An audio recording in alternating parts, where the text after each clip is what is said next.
Recently, we have seen a lot of attacks on Jews in Europe, especially by many Muslims, hashtag not all.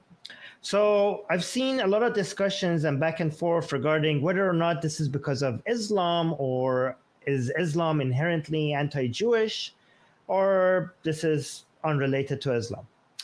So I decided to pick 3 out of many Islamic hadiths. For people who don't know, hadiths are the main source of Islamic teachings, second only to the Quran. Actually, most Islamic laws and teaching come from the hadiths, not from the Quran. And these are sahih hadiths that I picked, meaning that they are authentic, that they're considered to be authoritative by all 4 Sunni Islamic schools of thought. Basically, every major scholar in Islam recognize them as authentic. So don't let anybody tell you that this is not part of Islam. These are fundamental parts of Islam, and no Islamic scholar, almost no Islamic scholar actually disagrees with them. So let me just read these hadiths for you, and you could decide, you tell me in the live chat and in the comments after the show, if based on what I'm reading as the sayings of Muhammad himself, the Prophet of Islam, okay, these are sayings of Muhammad. You let me know if you think Islam is an anti-Jewish religion or am I just being Islamophobic? I don't know. Let me just read. So I have 3. These are the sayings of Muhammad. Remember that. That's the context. Do not initiate the greetings of peace, meaning salam, to the Jews and Christians. And if you meet any of them on the roads, force them to the narrowest part of the road. So if you come at them, you only say hi to them. If they say hi first, and once you see them, you have to make sure that you push them into the narrowest part of the street. This kind of reminds me of the, 1930s Germany vibe I'm getting here. Anyways, let me do the second one. A lot of you are familiar with this, by the way, I think, because I've been reading this one. It's a famous one on this show. I've read it a couple of times before. The hour will not be established until the Muslims fight the Jews, meaning that the end of times will not come unless there's a final battle between Jews and Muslims. And it continues, the Jews will hide behind stones and trees, and the stones or trees will say, so the stones and trees are going to speak out. This is an Islamic miracle where the stones and trees will start speaking in that final hours, okay? O Muslim, O servant of Allah, there's a Jew behind me. There's a Jew hiding behind me. Come kill him. So all the rocks and all the trees will speak out except for the qarqad tree. For it is the tree of the Jews. There's the Jewish tree that will not speak. Oh, by the way, the first hadith that I read is from Sahih Muslim. This one is also Sahih Muslim. Now the third one. This is special. I haven't read this one on this show before, so this is bizarre. Okay, so listen to this one. Prophet Muhammad, sallallahu alayhi wa whatever, he has those wiggly signs there. Okay, this is what he said, the Prophet of Islam, Muhammad. A group of Israelites, meaning Jews, were lost. Nobody knows what they did, but I do not see them, except that they were cursed and changed into rats. Here's the evidence. For if you put the milk of a she-camel in front of a rat, it will not drink it. But if the milk of a sheep is put in front of it, it will drink it. So Muhammad, Prophet of Islam, his proof for why these Jews were cursed and turned into rats is that if you pick a rat and give it camel milk, it will not drink it because it's not kosher. But if you give it sheep milk, it will drink it. Given that rats do not drink milk that is not kosher, this is proof from Muhammad, the Prophet of Islam, that Jews have been cursed and turned into rats. Okay, so based on the hadith, again, I could go all day. I have so much hadith, anti-Jewish hadith, that Muhammad has said. I could say it till tomorrow morning. Like it's full of it. Islam is full of these things. But based on what I've, and you could go verify this. Like I'm not making this stuff up. Am I being Islamophobic? Go search these and see, look at Islamic sites themselves. They have these there.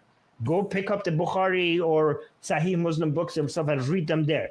But let me know in the chat and in the comments, do you think Islam is inherently anti-Semitic or am I making stuff up? Let me know. Anyways, and also if you disagree with me, if you're a Muslim probably you won't come here because you know that I will crush you.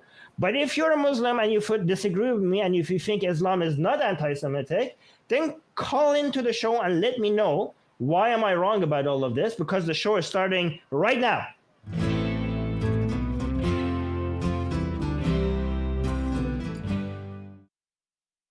Hello, Kelley. Hi, Kelley. I'm here. Am I doing the opening, giving the date? Let me do it. Welcome, everybody. Today is November 24th, 2024.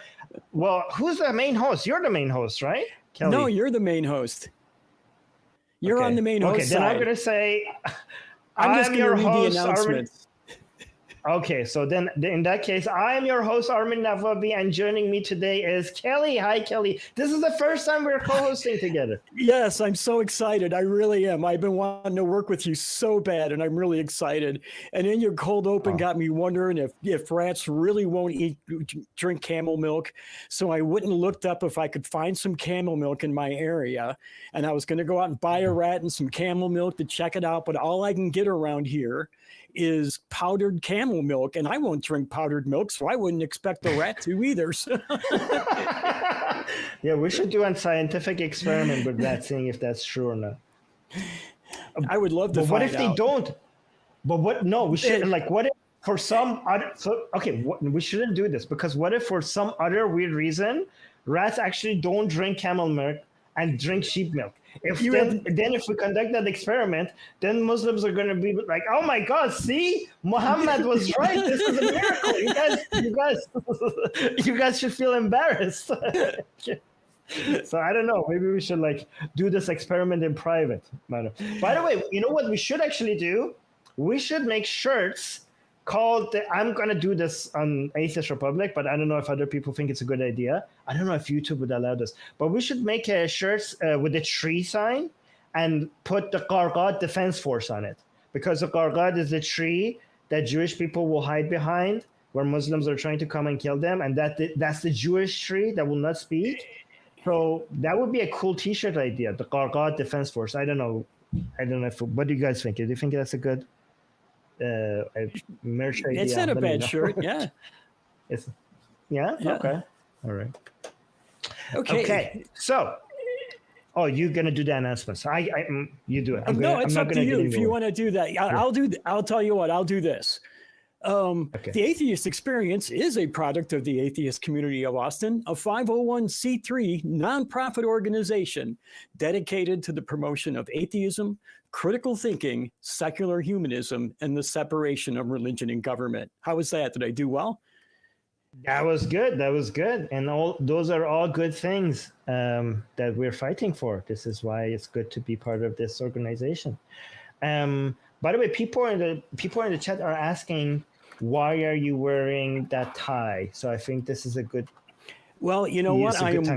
I am wearing a nice bright red tie, and if we get 10 super chats for $10 each, I am going to sacrifice my tie to the internet gods.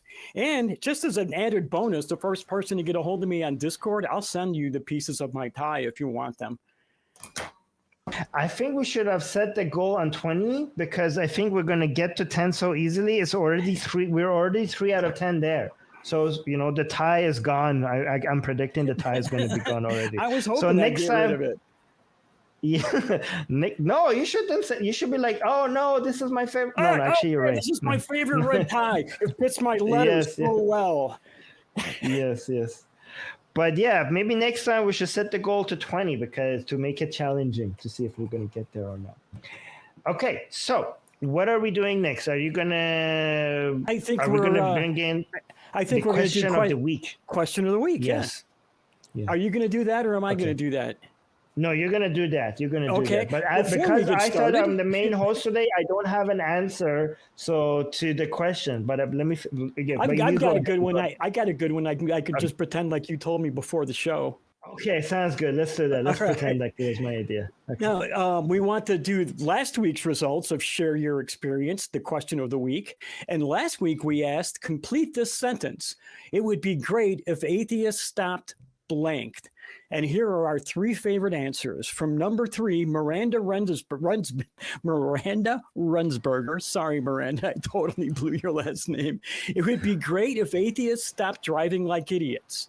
Not that atheists necessarily drive worse than anyone else, just that everyone should stop driving like idiots. And I am totally in agreement.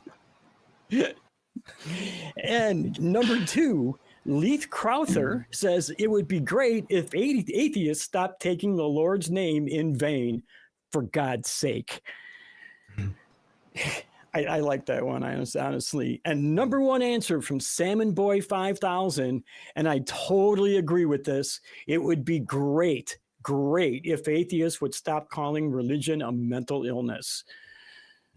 So what do you think about that one, about the mental illness? I agree. Yeah, I completely agree. I think it makes the atheists look bad. I really do. And now the prompt for this week is, when is it inappropriate to respond, checkmate, atheists? So the most inappropriate place I can think of it is when you land on Broadway. And I only know that because Armin told me that before the show started. So... Wait, no. Well, actually, I don't know. I have a stupid answer that actually is funny, and I think no one else is going to find it funny. I think like just a random place that has nothing to do with anything. Like, I don't know, if you're at a grocery store and the person asks you, would that be cash or credit? Just shout out, checkmate, atheist. I mean, like, what the hell?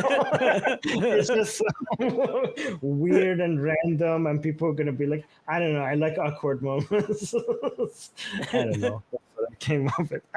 I know people are not going to find that funny, but because it's awkward and weird, I like that sometimes. And with that, I think it's your turn to pick a caller. Oh, yeah.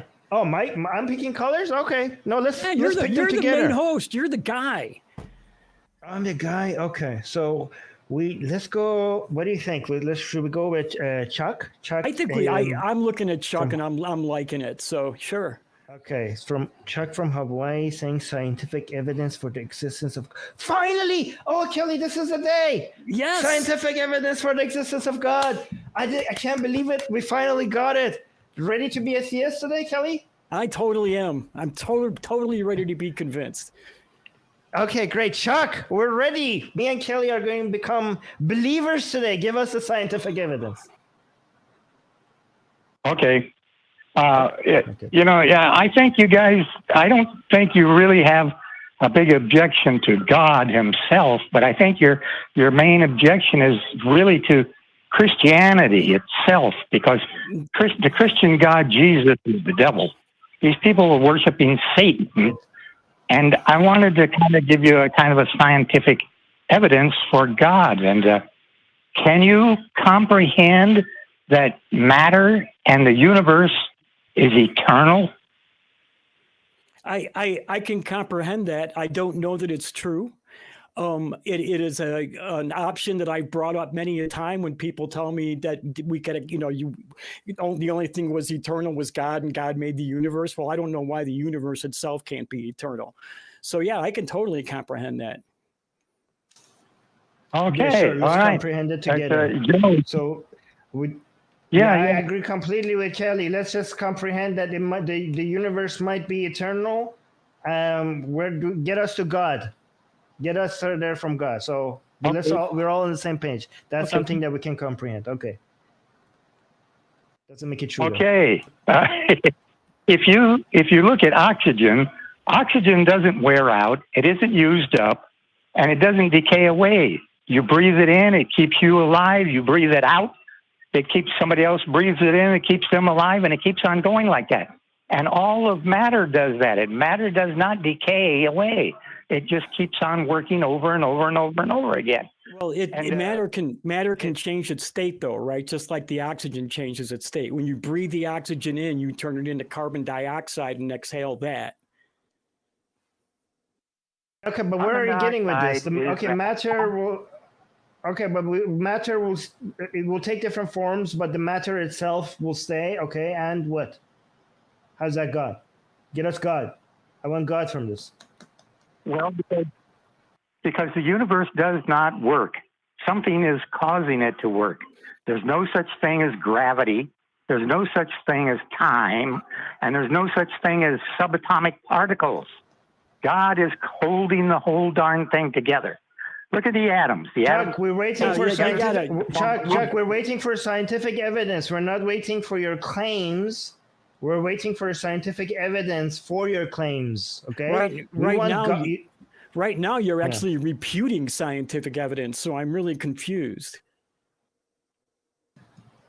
No, I'm refuting. Chuck, what do you mean by God? Chuck, what do you says. mean by God?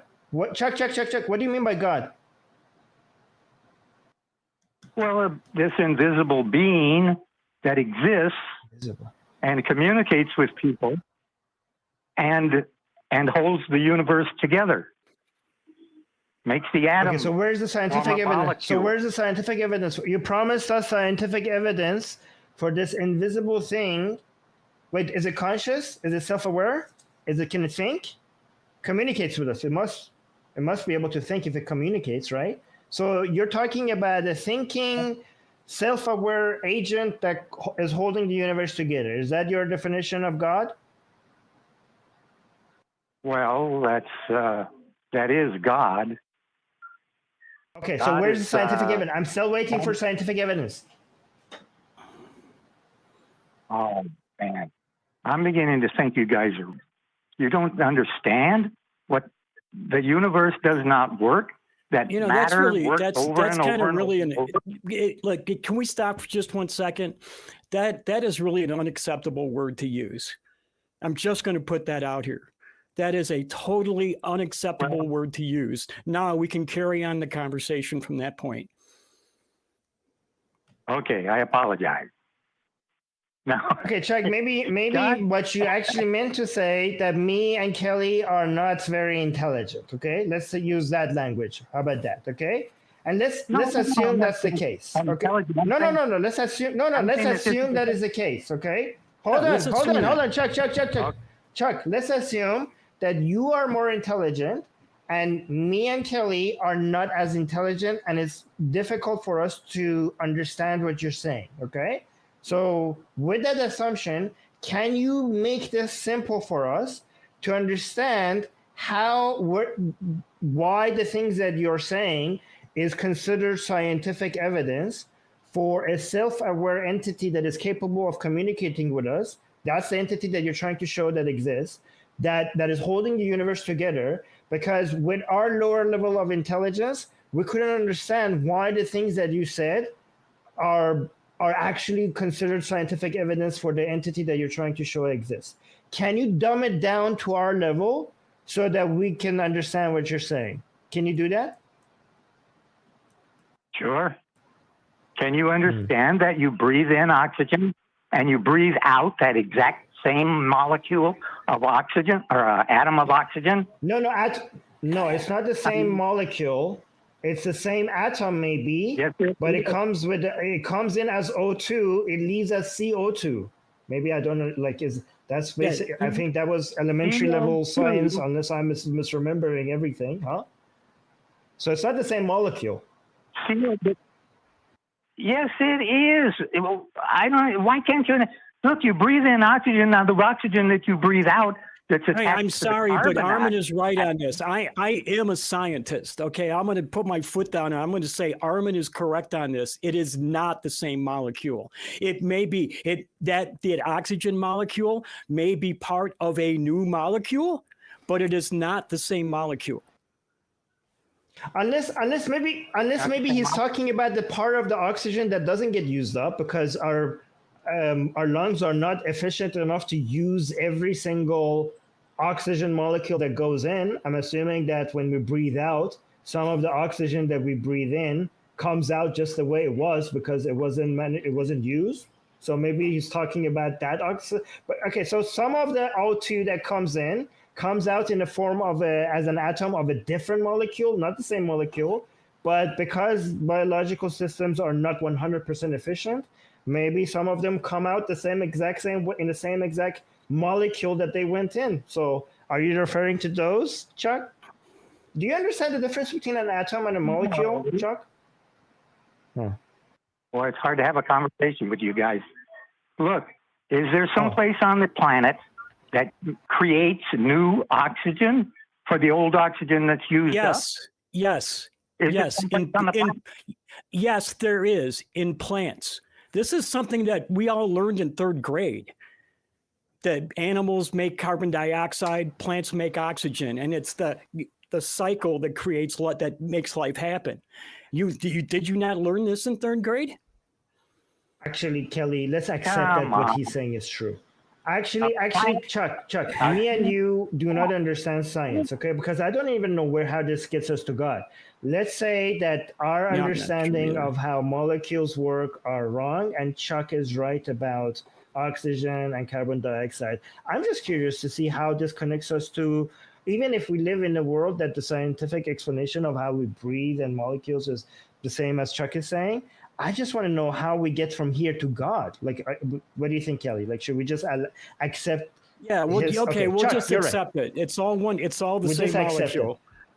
Yes. O2 comes in, O2 comes out. Okay, so what? How do we get to God? Well, something's got to be making these atoms work over and over and over. Do you think they just work that on their own? Why?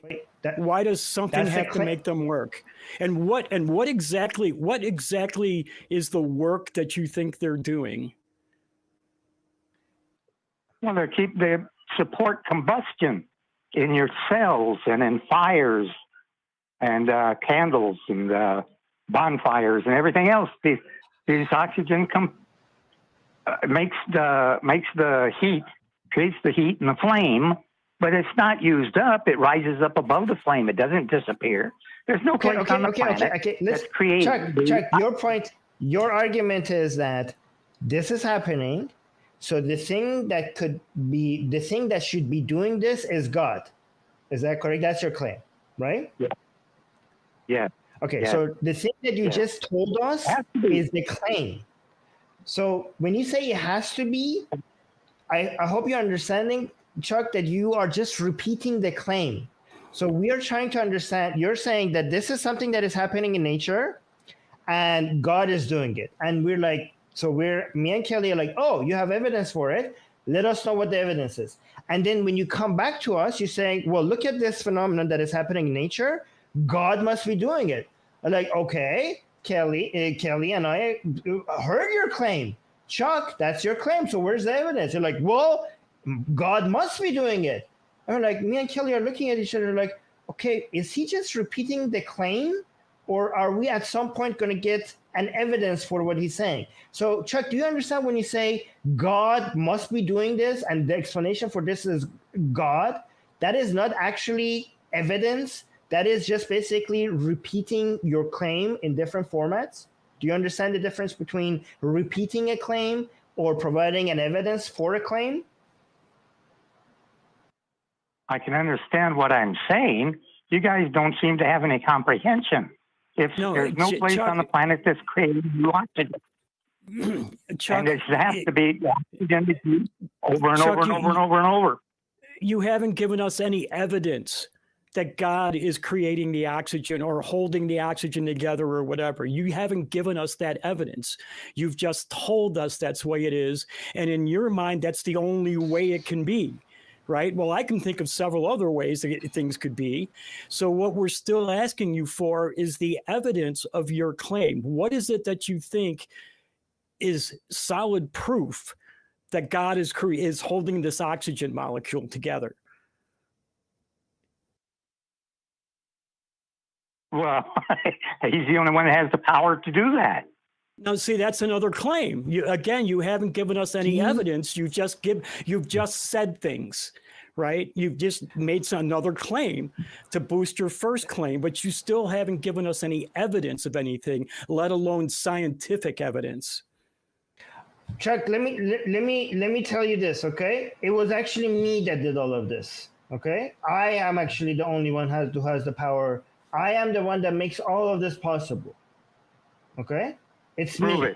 It's my power, and I'm the only one that has the power to make nature. Okay. You want evidence for what? Do you want me to give you evidence that I am actually the one that is holding nature together and everything? Here's the evidence. I'm the only one that can do it.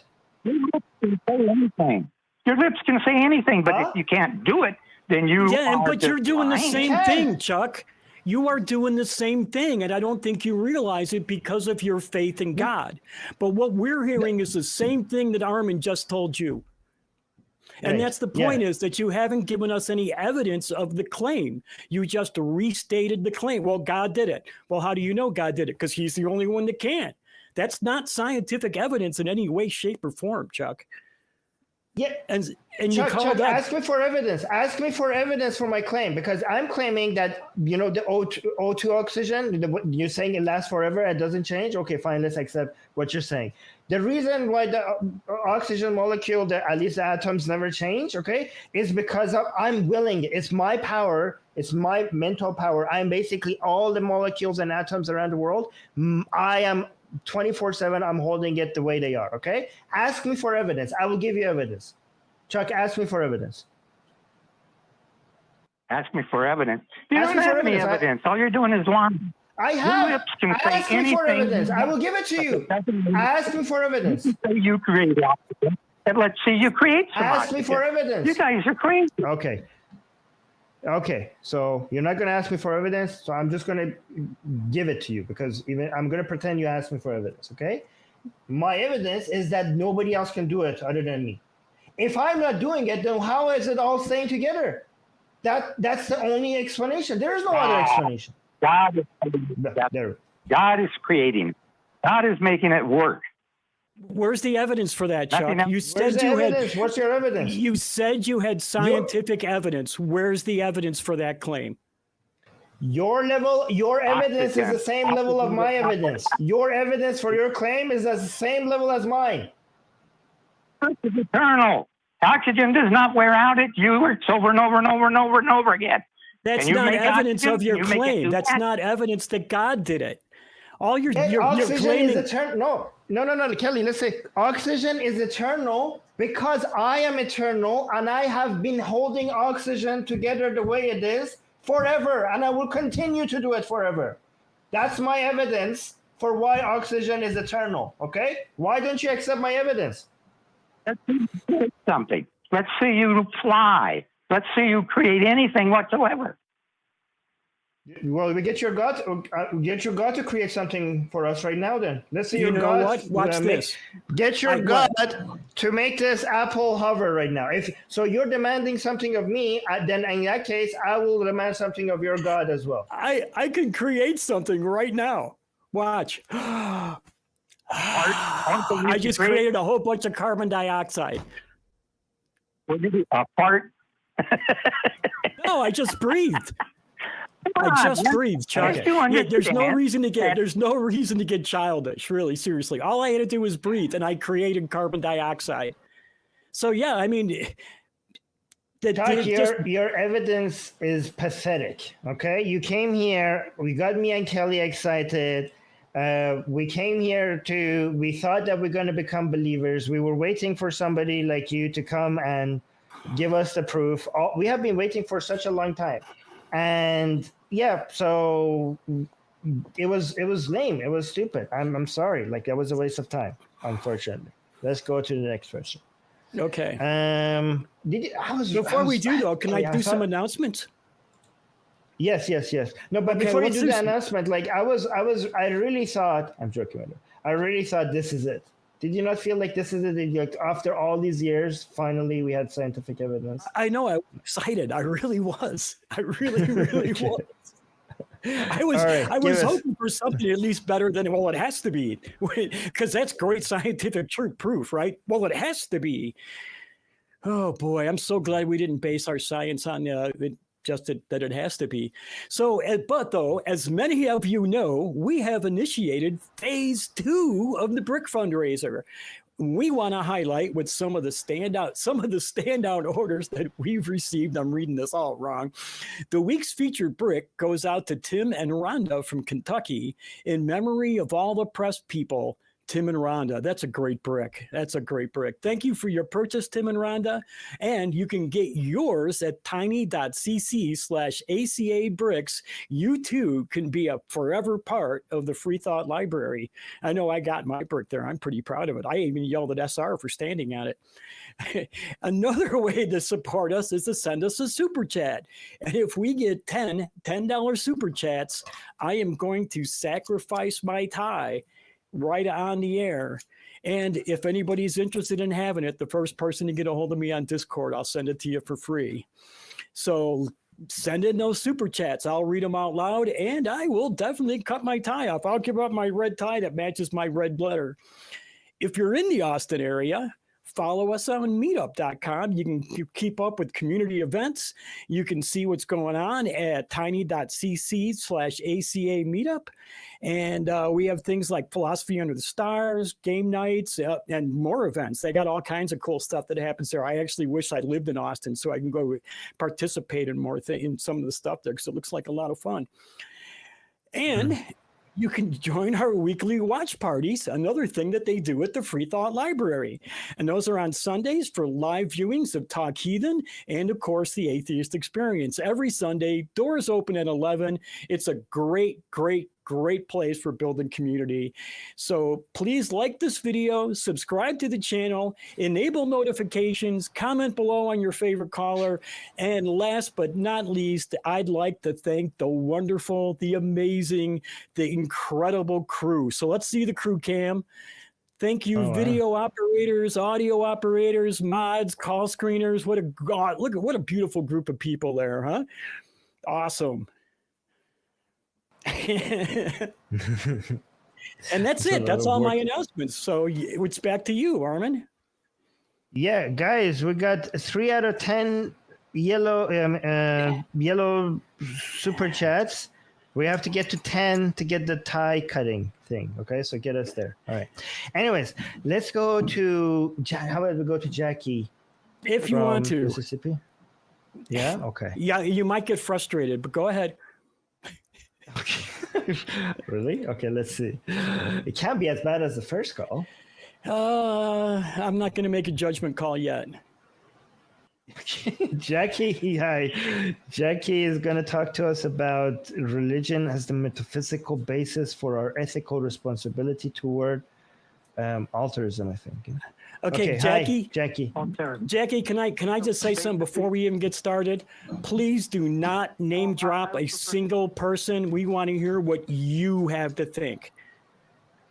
Well, just real quick, I do have one question to ask. So, are either of you guys familiar with Rene Girard, Aidan Dolar? You just did exactly what I asked you not to do. I'm just asking. You just did exactly what I asked you not to do. Okay, so Jackie, can you make your own points without referring to other people? Are you capable of that, or else we're just going to drop you and invite the people that you are trying to represent here? Are you going to be able to make your own arguments? I can make my own points.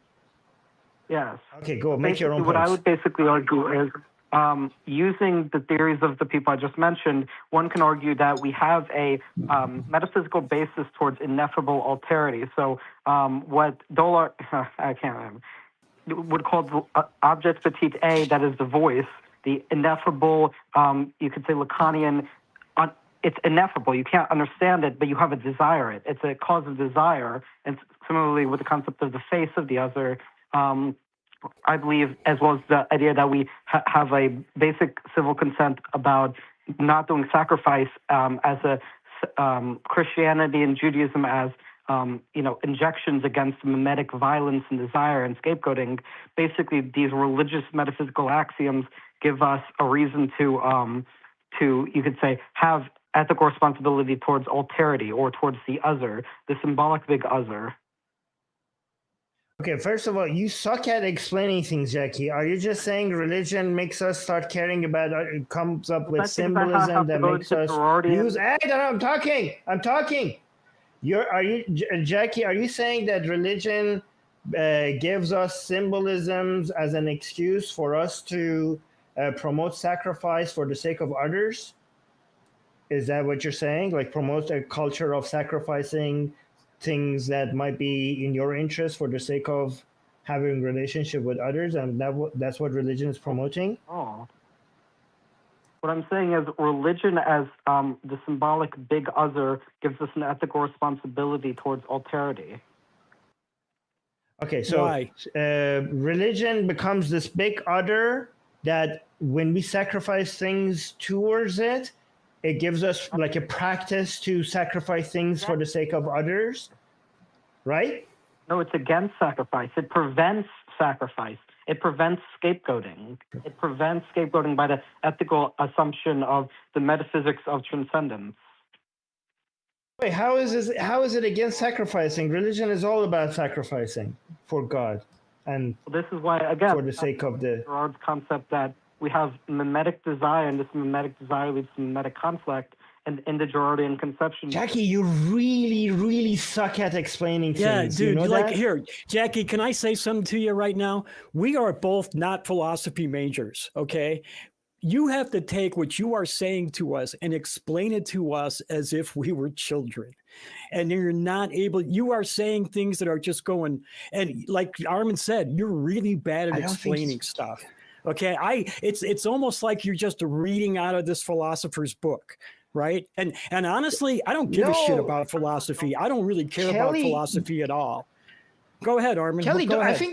I think that's an insult to philosophers. I read some philosophers; they don't talk like this. Like, I don't know what you're talking about. Jackie, I think, is making philosophy more complicated than even philosophy is. And I think I don't know. Are you trying to sound intelligent by using words in a more complicated way than necessary? Jackie, if you cannot communicate to people in a clear way, then it doesn't matter if you think very smart. You're not very smart if you can't recognize that you need to communicate in a way that is understandable. But go on. Could I just have like 1 minute or so to explain what I mean? Because I don't. Okay, my mouse is hovering over the drop button right now, and if you start talking in a way that sounds like you're just trying to use complicated language to make make yourself look smart without actually being able to communicate what you're saying, then I'm just going to quickly click on the drop button. So this is your final warning. Talk like a normal person, okay? Talk like usually people talk to each other. Go ahead. Okay. So basically what I'm trying to argue is that human beings can't understand the voice of the other, but we are motivated by it. It informs our decision making, it informs our subject, and this is what I'm saying is Malad and Dolar's theory that the voice is the Lacanian objectivité. I've heard about his relationship with you totally lost me. We were getting somewhere and you got about halfway through that sentence and you totally lost me. As an ineffable disclosure of the alterity of the and you don't even care. Says, yeah, okay, bye-bye. Okay. Voice of the other. So I warned you. Like, listen. Yes. No, but guys, if you, for example, if you're saying the voice of the other, this is how philosophers talk when they're trying to explain their philosophy, okay? If you're saying the voice of the other, for example, you might actually have a point there. But if you're using that, you have to say, what the fuck does that mean? Okay, this is because when anybody that has a certain philosophy, they're using terms that they use to describe a phenomenon or a set of ideas or something, but they define it. They don't just label things without definition. So even philosophers, when they want to talk to each other, when they use certain phrases like that, they also have explanation for what that means. What are they labeling things like that? So the voice of other by itself doesn't mean anything unless you tell your audience, even other philosophers. Like, it's not just you guys who don't understand this. Other philosophers wouldn't understand this either if they didn't get the definition of what that phrase means or what that label means. You need to define your terms before you communicate with people, or else these things by itself have no meaning at all. They're void of meaning. Anyways, am I dropping people too quickly? I seem to have less patience today, guys. No, you're not for me. You're not. Not for me. You're not. Yeah, guys, let me know in the chat. Should I should I be more patient with people and keep them on longer, or was it a waste of time? Anyways, it's okay because we have another theist. Mike is here from South Carolina and saying, what is your basis to figure out what is true or not true? Oh, wait, you want to do an announcement, Kelley, before we bring Mike on? Well, I have some super chats. How about if we do a couple of super chats real quick? We got couple of super chats. We got one from Jason Sherwin, who's been a member for 2 years, $10. I am an agent of chaos. Cut it. We got one from Miranda Rensberger. I got your name right that time. Who's been a member for 6 months for $10. Which gods are accepting the tie? I don't know, but I'm going to sacrifice it anyway. We'll find out. Frankenstein, member for 6 months, another $10. First question, why is Kelley wearing a scarlet letter? Because, hey, it's fun. And we got one more from Jimmy Jr. We all know Jimmy, for $1.99. And it says, shout out to the main host, Kelley. Great job. Thank you so much, Jimmy. that means a lot to me coming from you. I can agree with that. Okay. Let's go with Mike. I said Mike, so let's do Mike. Mm-hmm. Okay, Mike, you had a question for me and Kelley. Go ahead. Ask your question. I will let Kelley answer first. I've listened to a number of Atheist Experience and The Line. And by the way, what is the difference between the Atheist Experience and The Line as far as your shows? There are two different organizations. For one, we're a nonprofit. They're a for-profit. That's not the topic of the question, Mike. Can you focus on the topic of the question? Sorry, Matt. Let's focus. Yeah. Sure. Well, the reason the reason why I brought it up is, and I've heard it on the Atheist Experience as well. I listen to both. When can you ask your questions? Can you ask your question? Ask your question. Yeah. Sure. You want me to ask the question? Okay. Yes. Ask the question, please. Please ask the question. Yes, thank you. That would be great. Okay. My question is, how do you determine whether something's true or not? Do you follow the rules of debate, or do you look for evidence, or both? I think it's confusing when people debate atheists. All of a sudden they say, well, you got the burden of proof. And, it's like, well, this is evidence that would pile up. It gets a little legalistic. And I was curious how you two approach whether something is true or not. Depends on. Oh, do you want to go first, Kelley? Oh, no, I was going to ask you if you wanted to start, Armin. Please, you start. Okay, please. so I try to put things in two categories: whether we're in the territory of rationalism or empiricism, right? So usually when we're in empiricism, usually the results that come with that, like the conclusion that comes from the empiricism, is more reliable, more trustworthy. You could hold these views with more certainty, even though not absolute certainty. And then in rationalism is something that is less reliable, but more accessible because we don't have empirical data for a lot of things, right?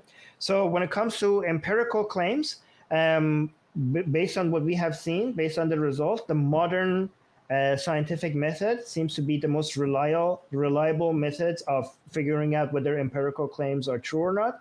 And we could go and look at the criteria and the methodology of what the modern scientific method is, and what the modern scientific method considers as evidence. How does it test things? What are its metrics for accepting a theory or not accepting a theory as probable or not probable? When it comes to rationalism, because in our daily lives we don't have data for everything.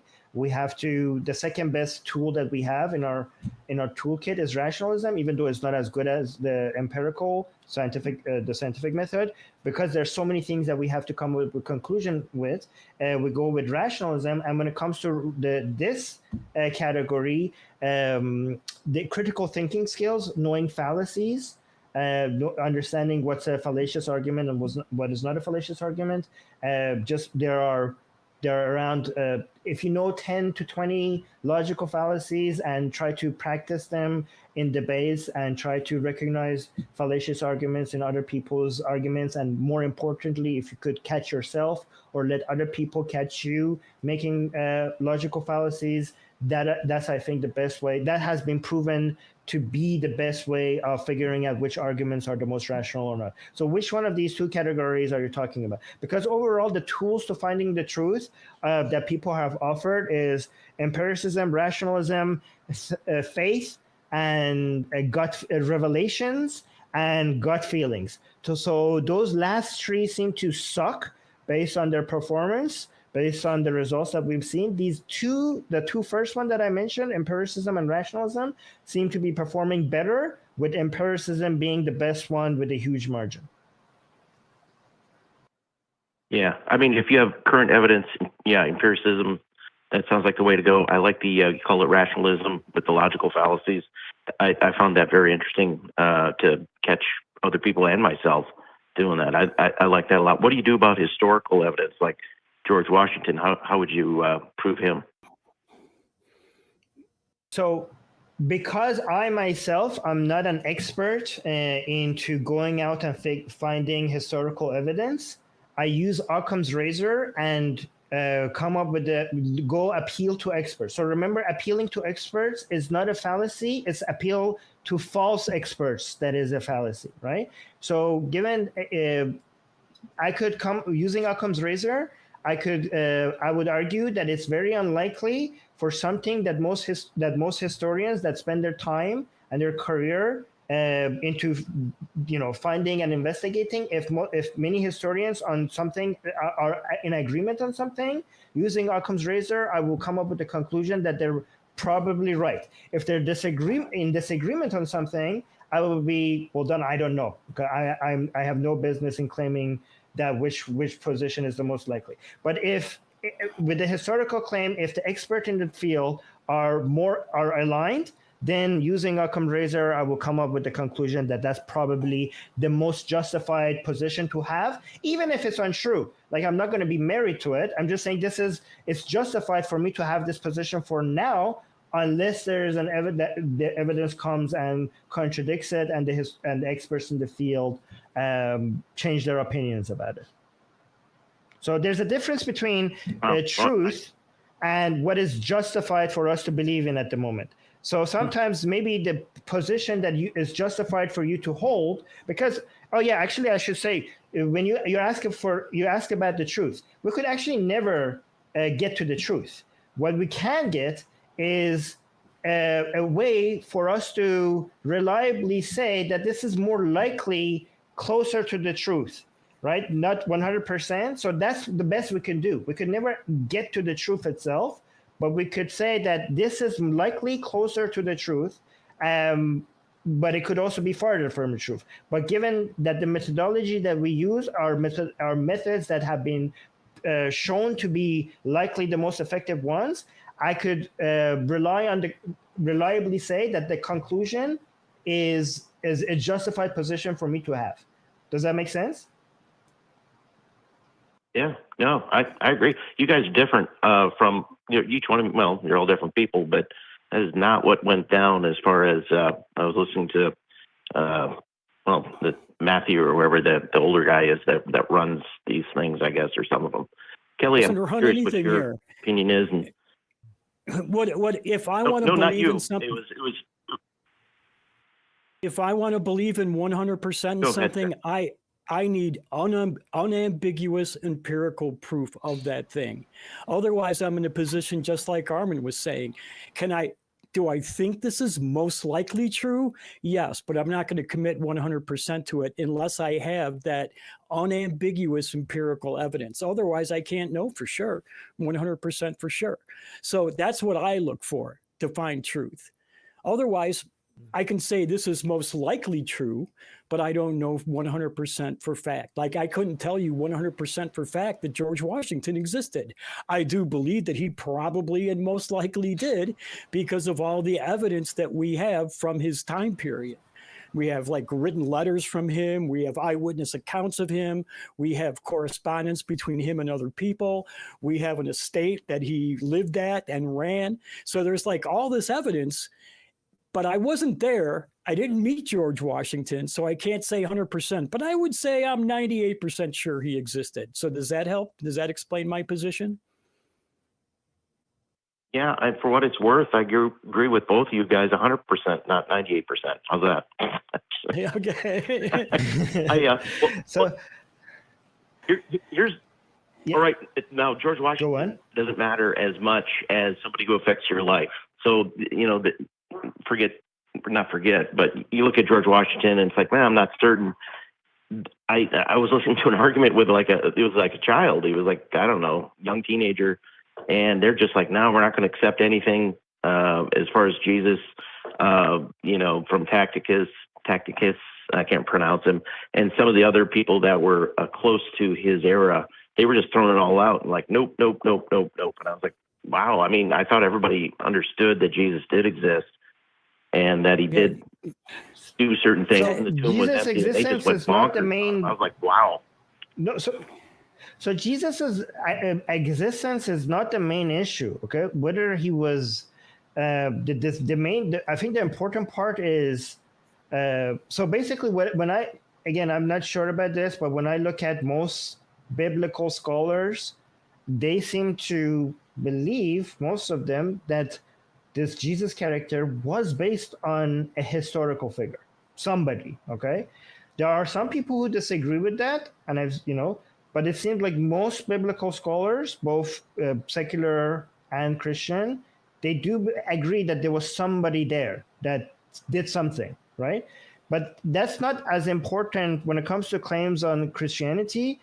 What matters is where's the evidence for miracles or being God or the Son of God or any of that. Okay, that's the main point, because there's no historical evidence for any of that. Even if you could claim there's historical evidence that there was one guy that did something, that was crucified for some reason, none of the things Jesus said or none of the miracles that he has claimed to have done, there is no. Do you agree that there's no historical evidence for any of that? I think for some of the things he did, like Pontius Pilate, they found his little tomb box, if you will, back in the 90s, and they got some other things that refer to Jesus being there at that time, who was in charge and whatnot. So there's some historical the miracles, evidence. Miracles, not him existing. So yeah, I'm not sure what evidence you're talking about. There's no way to get that wine. Yeah, they can't find the wine that he turned water into wine. Prove it, can't. He killed these people. They're all dead. I wanted to go back to you explaining this a little bit better. So they found Pilate's ossuary, you're saying, and in something on that ossuary proved Jesus. Is that what you were claiming? They found that it said, and I apologize for not having it in front of me, but yeah, they found basically they threw his bones in a little box. It's called an ossuary. And yeah. So are you aware of that? I seem to remember that was not the case, but it doesn't matter. Let's say it was, okay? Let's say it was. That's what I'm saying is that we have no historical evidence for the most important part of the story. Okay? Let's say me and Kelley and you agree that there was a guy that came and said some things and some people didn't like it and he was crucified. Okay? Let's say that happened. Okay? Mm-hmm. Okay. Fine. Okay. What does that got to do with Christianity, Jesus being the Son of God, Jesus being God himself, Jesus doing miracles?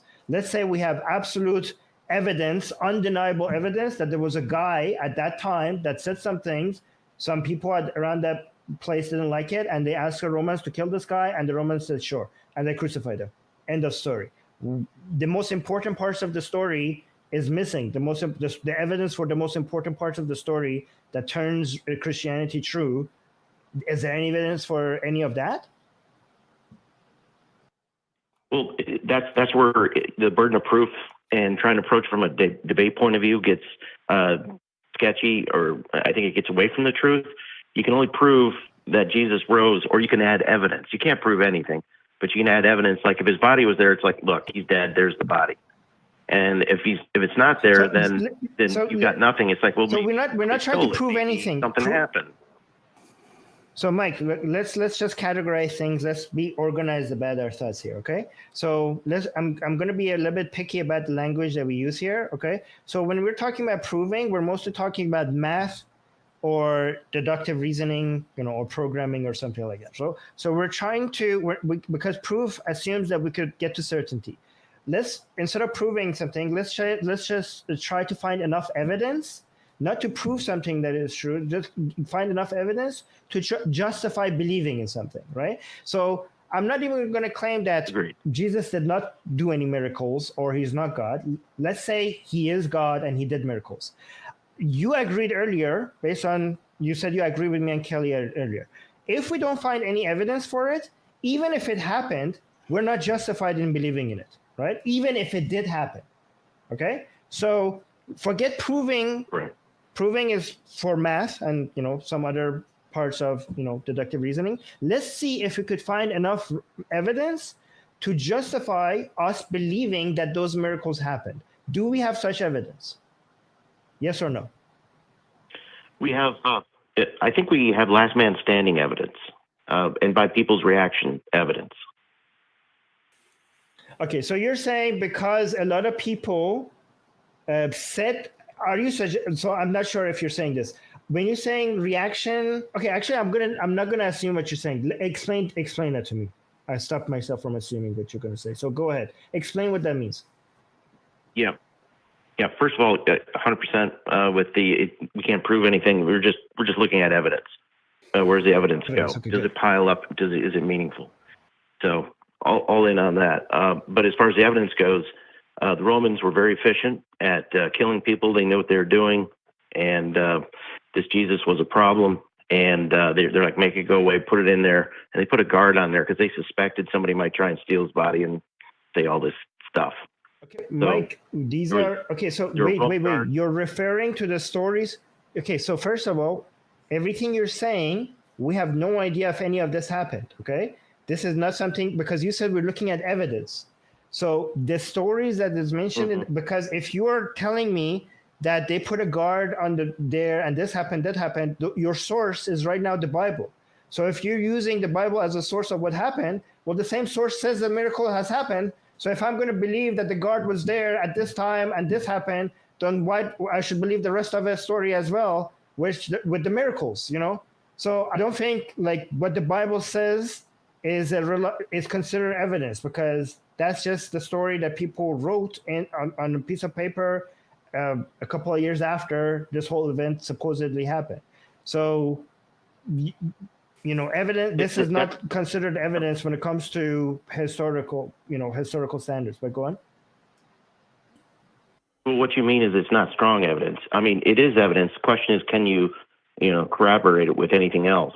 And there are other non-biblical documents. Like I was talking about, Pontius Pilate was indeed in charge at that time. This Tacitus gentleman did refer to a Jesus Christ being crucified. So there's other non-biblical historical. No. We have already assumed. I just want to point out a historical fact here. Tacitus wasn't even born until 25 years after Jesus was crucified. I don't want to get into. Born. I'm just gonna. Yeah, that's true. Yeah, no. Okay, I don't want to get into that, Mike. I don't want to I want to assume. Okay, so when it comes to supernatural stuff, things that could naturally have happened, let's just assume that you're right. I just want to see what evidence can we get for the supernatural stuff. Okay. So when you say we have evidence that, I don't know, the Romans did this or that, this is all within the natural realm. Okay. Tell me how you get from all of that. I'm not going to even argue over actually, this is not exactly how it happened. This is what happened. Tell me from all the stuff that we can see, all the things that you claim that we have historical evidence for that actually happened, how do we get from that to anything supernatural? Get me there step by step, but can you try to get to the point fast if you can? No pressure. Yeah, I don't know that you can get to the supernatural unless you were one of the eyewitnesses that saw it happen. They said there's like 500 people that saw Jesus, raised from the dead, his disciples. I'm sure there were others, but unless you're one of those people, then there's no way. You just have to go based on their reactions, which were they changed their lives and they would not recant. They got killed. How do we know that? The reaction of the disciples, they wouldn't recant. Okay, but let's assume that. Okay, Kelley, how about we give him that? How about we give him that fine. happened? Okay, because Kelley, I think Kelley is trying to make the point that we have people claiming that they witnessed something. We have one person that claimed that 500 people saw something. That's just a claim. That's not historical evidence. But let's say that you're saying that we have some people who didn't recant. Okay, they said that they said something. They believe in it, and that means that. That's your evidence for those miracles happening? Is that your evidence? Because actually what we do have evidence for, which I think Mike is right, and Kelley, maybe you agree with this as well, is that when a lot of these people who said that they saw these things, I think, correct me if I'm wrong, when the Romans were torturing them, some of them didn't take it back. They were like, no, this is what we saw. This is what we believe in. Okay, sure. Let's say under torture, they didn't take it back. Do you consider that to be evidence, Mike, for those miracles happening? Compelling. I would say, I mean, most people won't die over a lie. It's like if Jesus didn't raise or do anything supernatural, they're going to be like, stop. I was kidding. Stop ripping my leg off. They think possibly all of the disciples were tortured to death. What if they were not lying? What if they, Mike? What if they, Mike? What if they're not lying? What if they actually believe in something that is not true, but they actually believe it, and they believe in it genuinely, and they have faith in it, and they're dying for something that they think is the truth, even though it's not? Remember, the people that the Romans were torturing are not the same people who are not. They're not these are not the eyewitnesses. Okay, the so-called eyewitnesses, right? They were the tortures that you're talking about is coming a couple of years after this cult became more widespread, after the claims that 500 people or whatever people were eyewitnesses. These are the people that came after. So the religion grew, and when the religion grew, these people who were being tortured, they were not the eyewitnesses, they were just the believers. But anyways, do you not agree that people could be genuinely believing something and be willing to die for it, even though it's nonsense? I mean, I'm an ex-Muslim. You're a Christian, I'm assuming, Mike, right? I see many Muslims willing to die for their religion. Does that make their religion true? No, it just adds evidence, and you got my attention. If somebody's willing to die for something, it's like, well, that's interesting, and I have checked into the Muslim faith. I didn't find it satisfying. Okay, it's interesting. I agree with you. If people are willing to die for their religion, that makes their religion interesting. And I will accept that Christianity is interesting. Yes, we have evidence that Christianity is interesting that could make people die for it. But that's the evidence we have. We got to the point that we agree that we have evidence for Christianity being able to do interesting things. It's no evidence for it being true. Sorry, Kelley, do you want to add something? We can prove it's true. I was just going to point out that people have died for a lot of bad ideas throughout history. Again, it's almost like you say these things, and we actually have historical evidence of the things that you're saying being kind of normal, or like people die for things that are wrong all the time. Look at all the people who died in World War II for a wrong ideology. Everybody who died to preserve monarchy in World War I. People have died for a lot of bad reasons because they believed in them. Didn't mean they were right. Didn't mean that what they were dying for was true. But people have died for a lot of bad and wrong things. That's the only thing I wanted to point out. Yeah, and Kelley, actually, now that you say that, people have died for the sake of being able to kill Christians. Yeah. People have sacrificed their lives for the chance at being able to kill Christians. True. Very true. And also, Mike, have you heard ever a historian, a professional historian, coming and saying that, oh, I have evidence for something to be historical because there were some people that were so believed in it so much that they were dying for the sake of it? Like, have you ever seen that being an argument for the historicity of something by professional historians? Yeah, actually it is. I mean, if people are willing to die for it, you should take a look at it and see if there's any other evidence. No, that's your standard, because other Romans. I mean, what throughout history, people have been dying for contradictory ideas. How is that?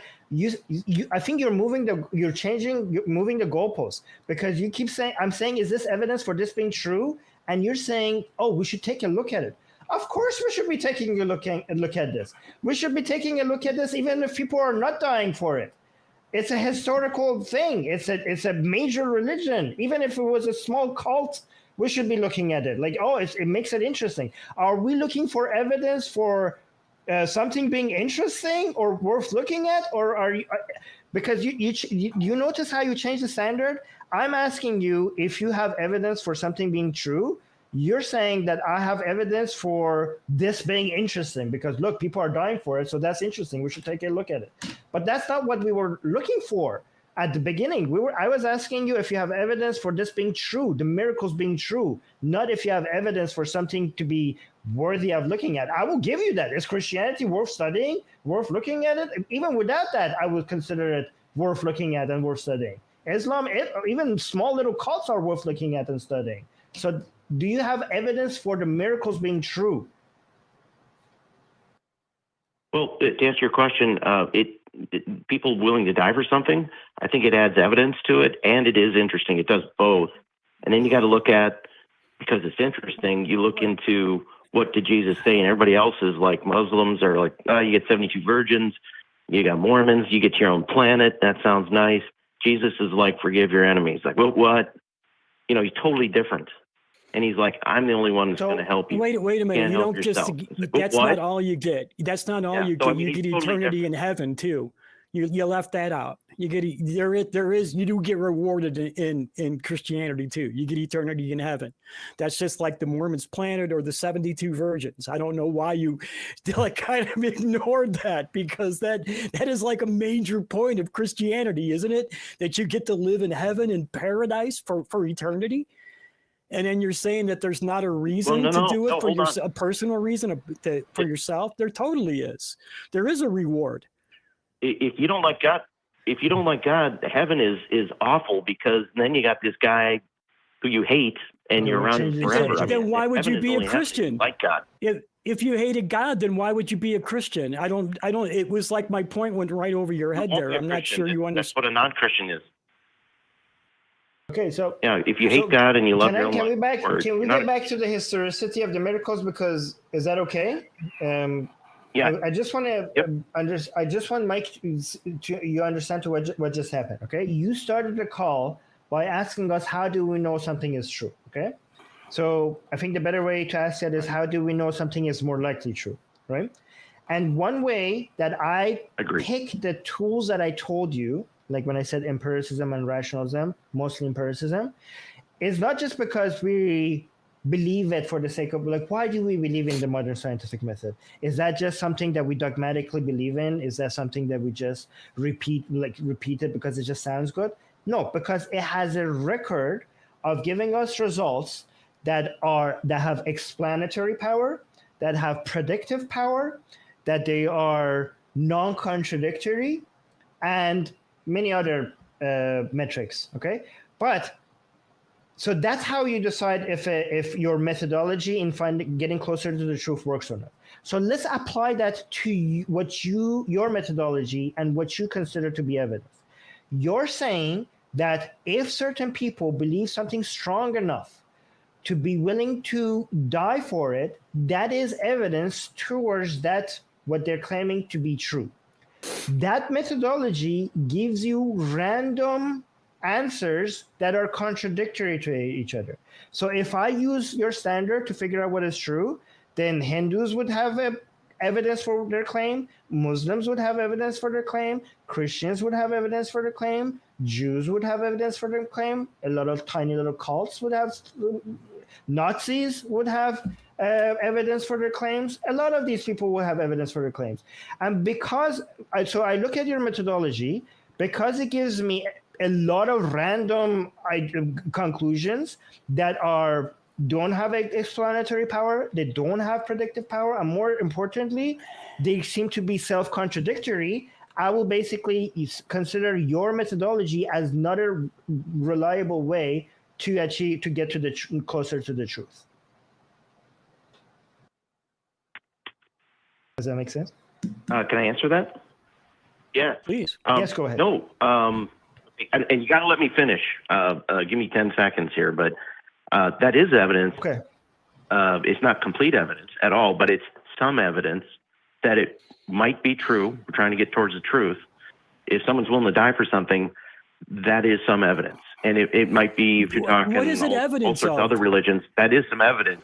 Now, what is it evidence of? How does it prove anything, Mike? Mike, sorry, I don't want to cut you off again, but this is like the third time you said this, and we have refuted it. It is not evidence of the truth of Christianity. It's just all it's evidence of is that people were willing to die for Christianity, but it has nothing to do with the truth of Christianity itself. And we keep trying to explain this to you, that people have been willing to die for all kinds of wrong things. 500,000 people died to preserve slavery in the Civil War in the United States. Was that true? No. The fact that they died, yes. But was slavery true and good? No. That's what I'm trying to explain to you. Armin and I have been trying to explain to you that just because somebody's willing to die for a cause does not make that cause true or good. And it doesn't seem like you're understanding us when we keep explaining the same thing over and over and over to you, because you keep saying, well, people died for it, so that's good evidence.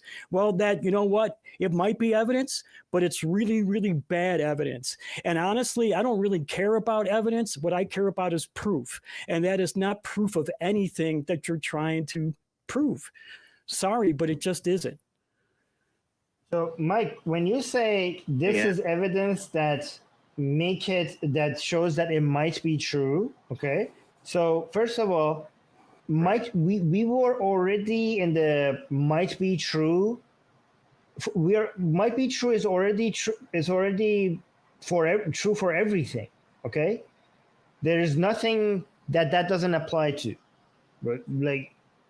My giant farting turtle, I don't know if you watch the show, is an example of that. Or Russell's teapot, or Carl Sagan's dragon in the garage, okay? So might be true. You don't even need to provide evidence for that.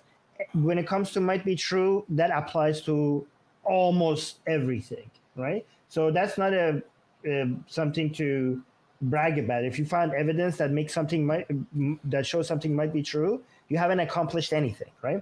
I need evidence that makes something more than might be true. Okay, more than if Santa Claus might be true. Okay, werewolves might be true. Okay, so when you say this, I have evidence that increases the likelihood of this being true. I question that, because I showed you. We have actually a lot of evidence that shows humans are so quick to be very passionate about their beliefs and be willing to do. This is part of our tribal human evolution that made us survive as part of tribes. We come up with symbols. We try to signal to the other members of the tribe that we are dedicated to this tribe so much that whatever the tribe has chosen as a symbol to dedicate itself to, I am willing to pay a heavy price to show my dedication to this tribe by paying a huge cost for it, right?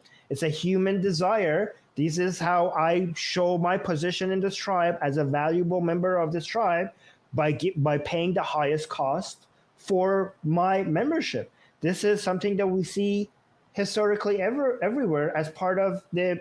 It seems like our brain has been wired to want to show that I am willing to pay a higher price, and that makes me a more valuable member of this tribe.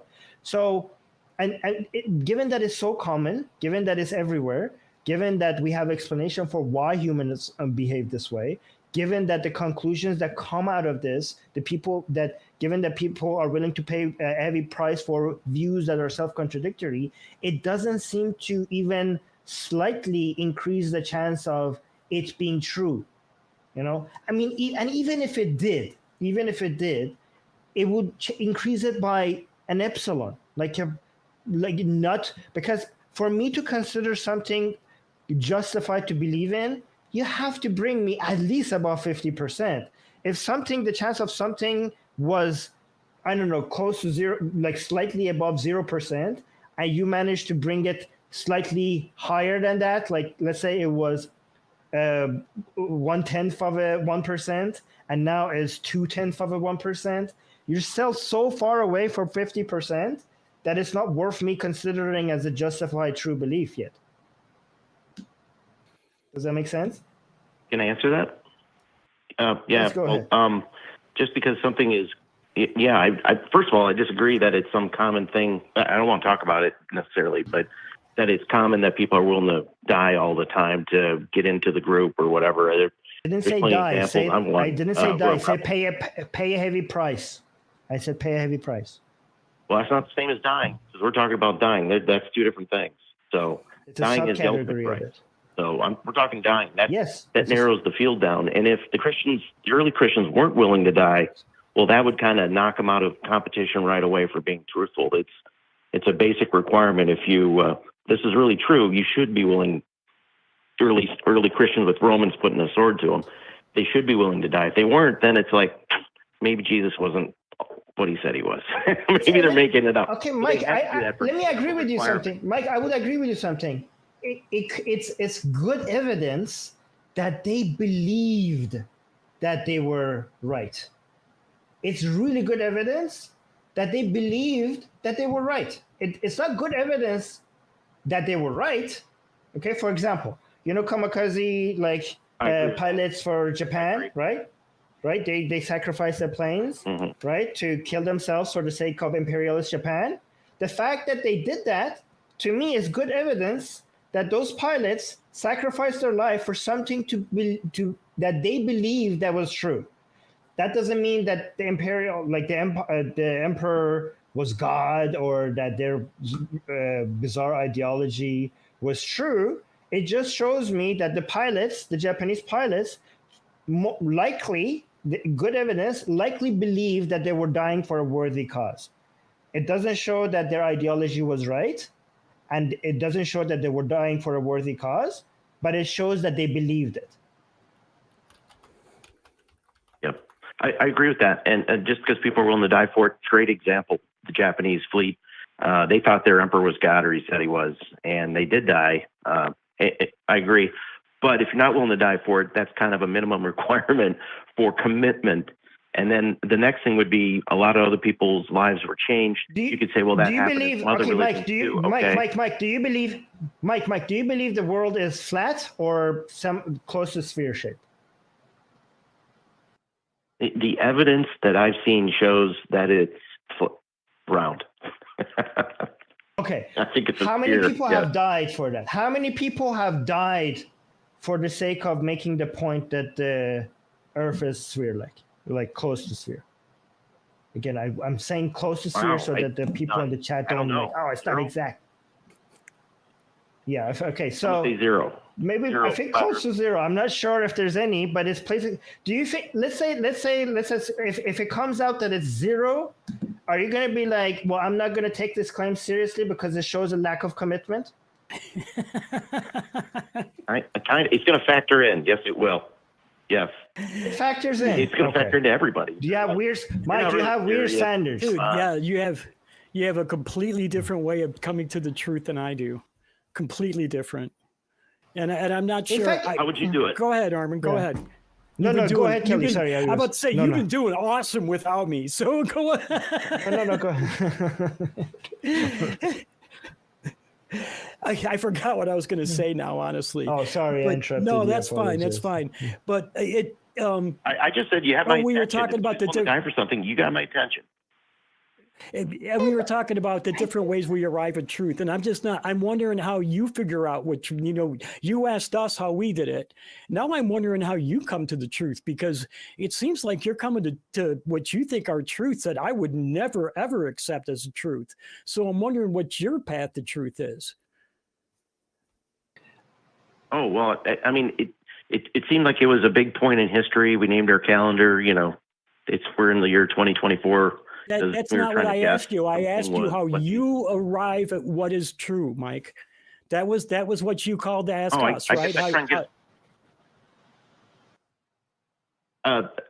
Armin did it way better than I could, but yeah, I try to look at evidence and scientific method if you can, and then historical evidence gets really tricky because now you're up to experts. So I like to read what the experts say and see if it matches with just good reasoning. Yeah, and then life experience too. Does that bring through? Now let me ask you another question, Mike. If you have evidence of something, do you just accept that evidence, or do you put that evidence through a process, to find out whether or not that evidence actually proves the thing that the evidence was presented to prove, or do you just accept the evidence on its own? I guess like a good journalist, I'm not a journalist, but I try to get multiple sources and contradictory sources, people that want to say it's true and people that say it's not true. I like to read both sides and investigate it that way. That reveals a lot. That didn't really answer my question. What I guess I'm asking you is, do you take evidence as it is, or do you try to take that evidence to prove that evidence, that evidence actually coincides with the claim, right? You're using this evidence of people willing to die for it, that, like we both said, that doesn't prove anything. So then because that doesn't prove your point, we can take that evidence and we can toss it aside. It's no longer good evidence. And this is what I'm wondering. It's like true. Yeah, no, it's totally true, because it doesn't prove your point. It does not prove your point. So it is not good evidence, and you can toss it out because it is not proof of the claim.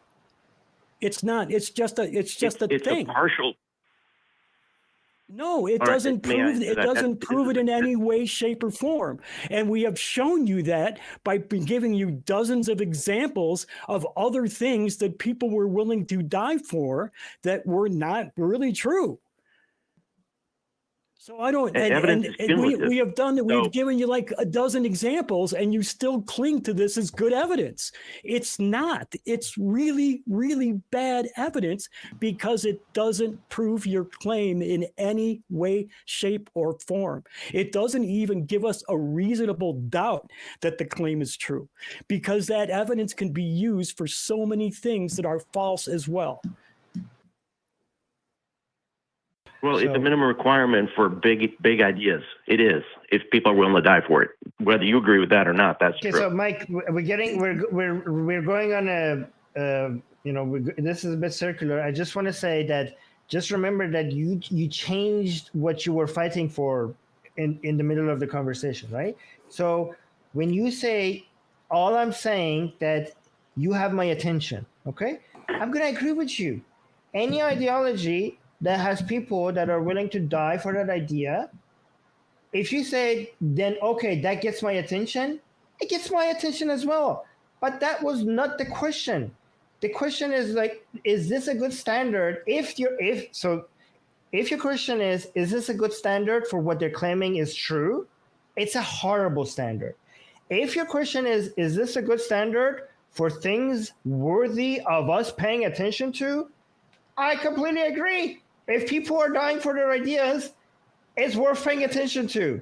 But these are two different things. Yeah. Okay. It's a very bad standard for whether or not they're telling what they're believing is true, but it's a very good standard for us discovering if this is worth paying attention to. Of course, it's worth paying attention to. People are dying. People's lives are being taken. So of course, it's worth paying attention to. But that was not the original question. Anyways. I agree with that. And then, somebody willing to die for it, it's not proof. That'd be 100%. I'd say it's 10%, but then you got to award that to Muslims and whoever else as well. But then they stop at 10%. But Yeah, that's where I'm at. But no, I agree. Historically, we have seen more crappy ideas where people are just dying left and right for, okay? And many good ideas that people are not dying for, right? So I think you thinking that this gives you 10%, I think the record shows otherwise. The record shows that when people are dying in masses for an idea, it ended up like being wacko beliefs. But go on, Kelley. I was just wanting to ask Mike. Mike, if you had to cross a rope bridge, and you were seriously only 10% sure that bridge was going to hold up, would you still cross it? No.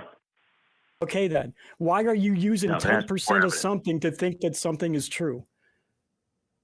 Why would you base a positive decision on this 10% and a negative decision on that other 10%? For the simple reason that the difference between these people dying is they got killed by somebody, whereas you're talking about Nazis who are killing other people. They got killed. I didn't mention Nazis at all. I asked you about a rope bridge, about you crossing a rope bridge. I didn't mention Nazis at all just now. You said you would not cross that bridge if you were only 10. You said you would not cross it if we were only 10% sure it would not hold up. So you made a negative decision in that case. But then you said there's a 10% chance because people believed in this that it's true. So you made a positive decision in that case, again, on just 10%. So why would you make a negative decision in one case and a positive decision in the other case on just a 10% surety? What's the difference here? Why? In both cases, 10% isn't enough. It has to be more for Christianity. It has to be more for the rope bridge. That's exactly what I'm saying, and yet you're still saying that you yourself said that it was 10% evidence that people believed in something. If people believed in something and willing to die for it, that was about 10% evidence that it was true. And then you just told me that wasn't enough to believe in it, and yet you're still arguing that it's true. Right, I need more. Off of that evidence. Mike, we have to move on, but let me just say one point, and then you could finish with one point. And then, Mike, this has been a very interesting conversation, and I hope because it's fun talking to you, even if you disagree, okay? But I want you to also think about I like talking to you guys questioning the wisdom of. Yeah, thank you. I want you think this. If this is the strongest evidence Christianity has to offer, okay, for it being true, think about the wisdom of a God that wants you to rely on this. This is what I have to work with. I have to, because this. I'm not seeing you providing us. I'm assuming that this is the strongest evidence. That's why you're talking about it, or unless you have other evidence for Jesus being God. But think about, even if what you're saying is true, think about a God that wants you to rely on this, because even if it gives you 10%, then honestly, I don't think he gives you even epsilon, let alone 1%. But even if it gives you 10%, you're so far away from 50% that still makes this unjustifiable belief. A belief that is not justified to have, right? And think about a God that wants you, wants you to believe in him, and he's giving you the tools that he's giving you, the evidence that he's offering you is something that gets you only this far, that other people also have. Like, even if what you're saying is true, it's so bizarre. Like, you should be questioning the wisdom of a God that the expectation that he has from you is to completely believe in him 100%, and this is what I have to work with. But anyways, Mike, do you want to say something, and then we go to the next caller, and then call back in, because it's good to have you on. Yeah. Hey, thank you. I was real quick.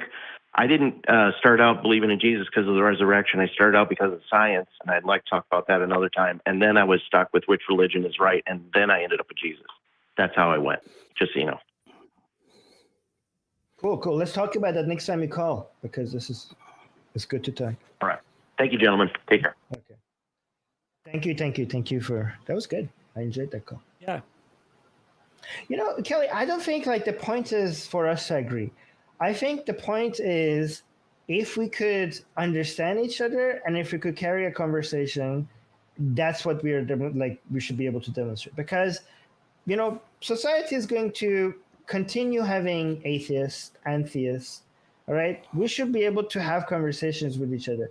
If the conversation can carry on like this, even if at the end of it we don't agree with each other, the fact that we were able to have a friendly conversation, I think that says a lot, because we have to find ways to live with each other. That's what we're trying to achieve. Yeah. Okay. I just want to make sure that everybody in the conversation understands what truth is, how to find truth, and what evidence is, as opposed to proof. And I think to me that's really important, evidence and proof, the difference between the two things. So I tend not to accept evidence without it being proving the claim that it was presented for. So I might disagree with you on this, because I think proving things, which usually means getting to certainty, is for the realm of mathematics and also deductive reasoning, right? I think when it comes to inductive reasoning, empiricism, the scientific method, we don't get to proof. We get to enough evidence for a theory to be justified for us to believe, because it's the best theory that we have. So that's how I look at it. I might be wrong. That's fair. That's a fair assessment. I'll give you that. Okay, cool. No, damn it, you're wrong. I was hoping you disagree so we could have a disagreement with each other here. Okay, but fine. Okay, cool. Oh, by the way, at some point we should get Ben up. I don't know when you want to do that, but remind me if I forget. We usually do it at the end of the show. So when you're ready to close out, I'll do the outro announcements and we'll bring Ben up. Okay, but remind me, because I forget things very fast. Okay, so remind me. Well, you just tell me when you're ready to stop taking calls, and then I'll remember. Okay, so let's do the announcements, and then we'll take see how many other calls we could take. But I got a couple of super chats here. Jason Sherwood, member for 2 years, gives us another $10 one, and it says 6 more super chats before the tie cutting begins. And I really want to cut my tie, so let's get those super chats going. And then, guys, we're only 4. I really thought we're gonna make it. I thought we were too. Okay. And we have poor Claire gave us $4.99 and says, Christianity especially makes people willing to die for it because of the reward of heaven and the threat of hell. And I agree. Christians' heaven is boring. Christians' heaven is sexless. Okay, I think people are more willing to die for Islam because Islam's heaven has a lot of sex. This is how you get more people to die for your religion. You offer them a lot of sex in the afterlife. Okay, so let's go with John. John wants to talk to you. John from Canada wants to ask Kelley if the United States is based on Christianity. Well, let's see. That's an interesting conversation. Gives me time to... Okay, you guys talk. John, hi. Hi, Armin. How are you? Good. Ask your question from Kelley. Okay, excellent. Thank you. Okay, Kelley, how are you? I'm doing great, John. It's been a long time. Yeah. But, okay, well, before I ask the question, I just want to say I heard your conversation with a previous caller named Chuck, and even though he was being unreasonable, I thought you handled that conversation very well. Congratulations to you. Thanks. Thank you. Yeah, Armin's great. So, no, you were great too, Kelley. So do I think that... I'd like to ask a question. Yeah. Do I think the United States was based on Christianity? I do and I don't. Well, I believe that... Okay, explain yourself. I believe that many of our founding fathers were Christians, and they put their Christian ideals in the way they wanted to shape this country. I wouldn't say the country was based on Christianity. It is specifically not like the Second Amendment saying that we need to have a Second Amendment. No, Second Amendment's First Amendment, right? I've had a bad head cold all week. I really have. But that separation of church and state, that the United States will make no will not prefer one religion over another. And I think if a lot of our founding fathers understood that there had just been like a 200-300 year religious wars all across Europe, and they didn't want to get involved in that kind of thing in this country. And they were more protecting their religion from the government than the government from religion. And I think that's a big misunderstanding of a lot of people today who think that we shouldn't have a separation between church and state. I don't think they realize that that was really put there to protect their religion from the government. But I think that the main founding fathers, Jefferson, Washington, Benjamin Franklin, were all deists. So I don't think that this country was based on Christianity, but I think there were Christian influences on the founding of this nation. Does that make sense?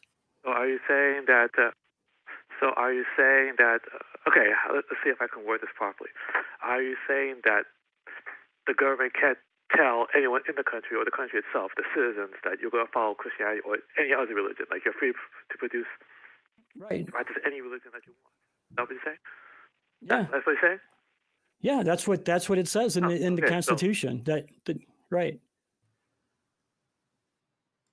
So that's what. They were a Christian, the founding fathers. No, not all of them. Most of the main founding fathers, as I just said, were deists. Oh, okay. What is a deist? Somebody who believes that there's a God that kind of like created the universe and then just left it on its own. That was basically the idea that a lot of these guys had. So Jefferson himself studied many different religions. Pardon? Okay. What's the difference between a deist and a theist or a Christian? What's the difference? Because they're not saying it's the Christian God, for one, and there's no Jesus involved in deism, for two. Okay. Let me make it simple. They believed in God and non-intervening God, but they didn't believe in Jesus Christ. They didn't believe in miracles. They didn't believe in prayers. They didn't believe in, the Bible, but they believed there was a God, and they didn't believe in religions. They considered God to be real, but religions are man-made, but God is not man-made. That's what they believe. Oh, I see. Okay. And is that the threat of Project 25? I think Project 2025's threats are more political and social than religious. A lot of the threats are done with a religious mindset, like going after trans people, going after gay people, and there's obviously religious overtones to that. Going after abortion, there's obviously religious overtones to that. So there are parts of 2025 that are religiously motivated, I believe. I believe that that's how a certain part of our government people in our government gained followings, was to exploit those religious ideas among people and make it sound like our government had to do this. And they're trying, and again, this is why I said that establishment clause was put there to protect the religions from the government more than to protect the government from religion.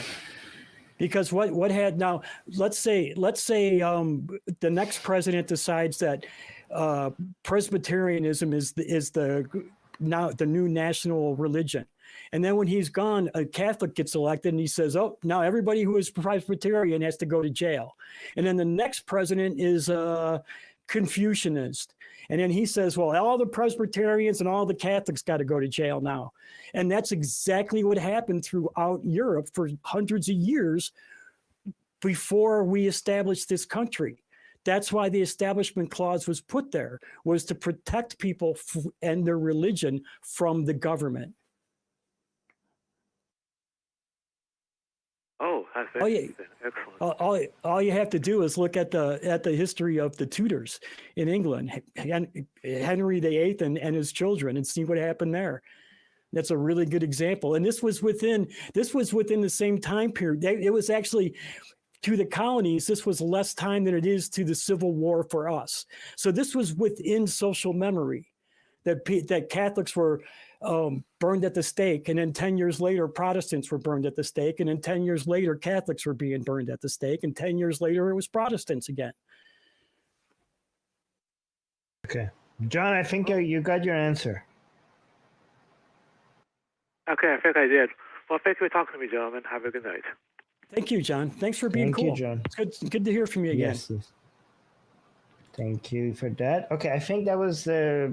Should we take another call? Oh, what the hell happened? It's up to you. You're the main decision maker here.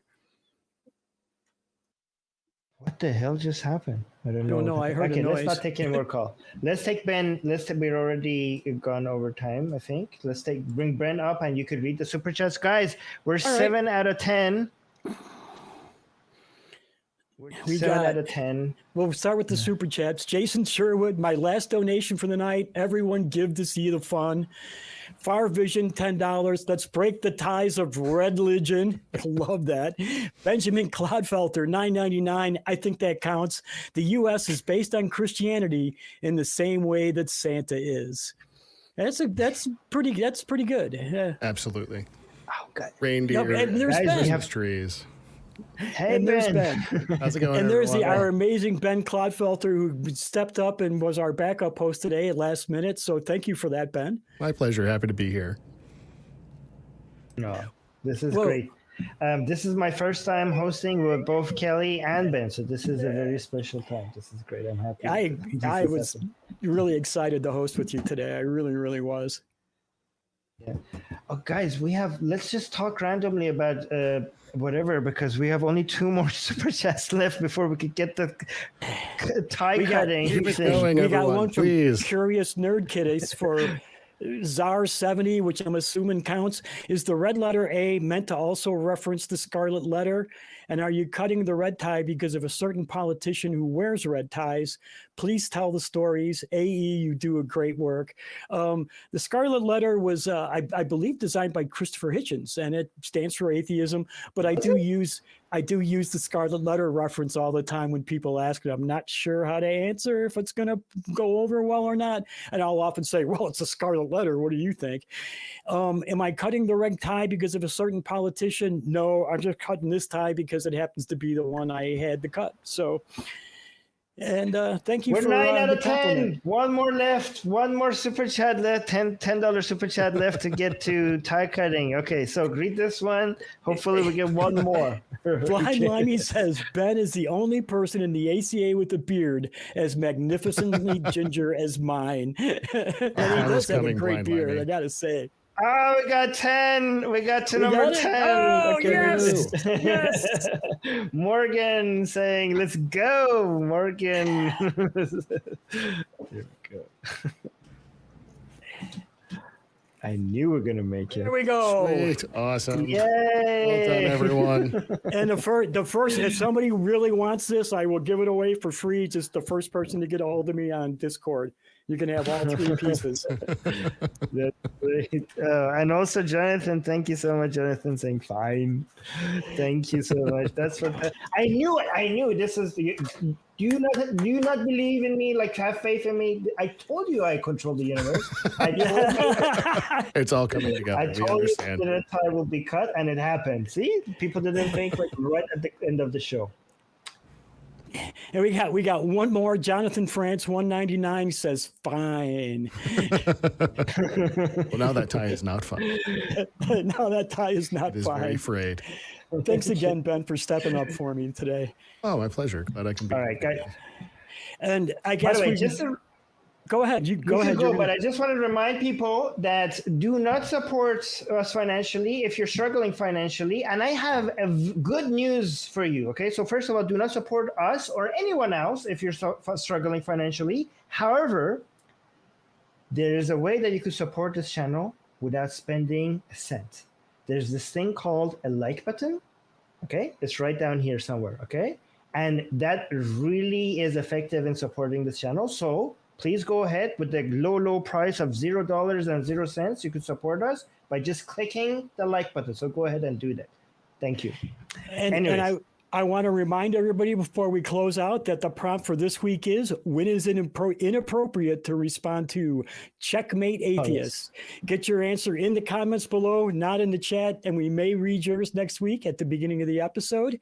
And I want to thank everyone for being here and watching us today. I had a great time. I had so much fun with Armin. Thank you, Armin, for letting me be here with you today.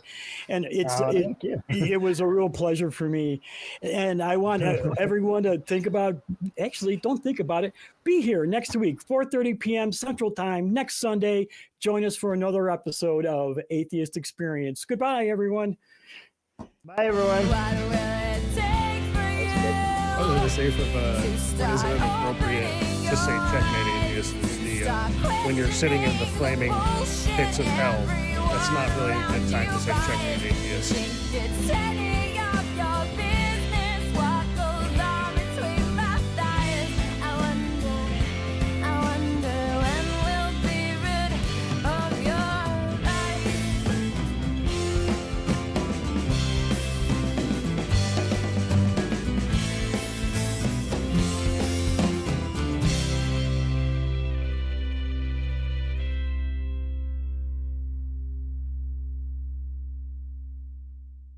Watch Talk Heathen live Sundays at 1 p.m. Central. Visit tiny.cc/YTTH and call into the show at 512-991-9242 or connect to the show online at tiny.cc/callth.